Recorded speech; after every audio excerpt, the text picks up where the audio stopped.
മലയാള ചലച്ചിത്ര സംസ്കാരത്തിൽ പുനരെഴുത്തു നടത്തിയ സംവിധായകനാണ് ലിജോ ജോസ് പെല്ലിശ്ശേരി. പ്രഥമ ചിത്രമായ നായകൻ മുതൽ ഒടുവിൽ പുറത്തുവന്ന ഈമയു വരെയുള്ള ലിജോ ചിത്രങ്ങളെല്ലാം ഒന്നിനൊന്ന് വ്യത്യസ്തമായിരുന്നു. നായകനും സിറ്റി ഓഫ് ഗോഡും ആമേനും ഡബിൾ ബാരലും കഴിഞ്ഞ വേളയിൽ തന്നെ ലിജോ മമ്മൂട്ടിയോട് ഒരു കഥ പറഞ്ഞിരുന്നു. ലിജോയുടെ കഥയും കഥാപാത്രത്തെയും മമ്മൂട്ടിക്ക് വളരെയേറെ ഇഷ്ടമാവുകയും താമസിയാതെ നമുക്ക് ഈ സിനിമ ചെയ്യാമെന്ന് മമ്മൂട്ടി ലിജോയ്ക്ക് വാക്കുകൊടുക്കുകയും ചെയ്തിരുന്നു. ഫ്രൈഡേ ഫിലിംസും കാർണിവൽ ഫിലിംസും ചേർന്നായിരുന്നു മമ്മൂട്ടി ലിജോ ചിത്രം നിർമ്മിക്കാമെന്നേറ്റത്. 2016 പുറത്തിറങ്ങിയ സിനിമാ വാരികകളിലെല്ലാം മമ്മൂട്ടി ലിജോ ചിത്രം ഉടൻ ആരംഭിക്കുമെന്ന് റിപ്പോർട്ട് കൊടുത്തിരുന്നു. പക്ഷേ 2 വർഷത്തോളം മമ്മൂട്ടിയെ കാത്തിരുന്ന ലിജോ ഒടുവിൽ മമ്മൂട്ടി ചിത്രം മാറ്റിവെച്ച് അങ്കമാലി ഡയറീസ് എന്ന പുതുമുഖ ചിത്രമൊരുക്കി മലയാള സിനിമയെ അമ്പരപ്പിക്കുകയായിരുന്നു.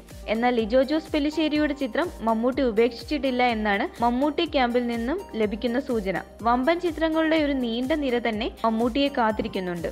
ഇവയിൽ ഏതെങ്കിലും ഒന്നിന്റെ ഷെഡ്യൂൾ സമയത്ത് ചുരുങ്ങിയ ദിവസത്തിനുള്ളിൽ ചിത്രീകരണം തീർത്ത് പേരെടുത്ത ലിജോയുടെ ചിത്രത്തിൽ മമ്മൂട്ടി അഭിനയിക്കും എന്നാണ് സൂചന. മമ്മൂട്ടിയുടെ വിളി വന്നാൽ ഏത് സമയവും ചിത്രീകരണം ആരംഭിക്കാൻ പാകത്തിൽ ലിജോയുടെ കൈവശം മമ്മൂട്ടി ചിത്രത്തിന്റെ ഫുൾ സ്ക്രിപ്റ്റ് റെഡിയാണെന്നാണ് report. You're watching me on metromatney.com. on metromatney.com. metromatney.com. Subscribe for more videos. Subscribe for more videos. Subscribe here for more videos. Subscribe now. Thank you.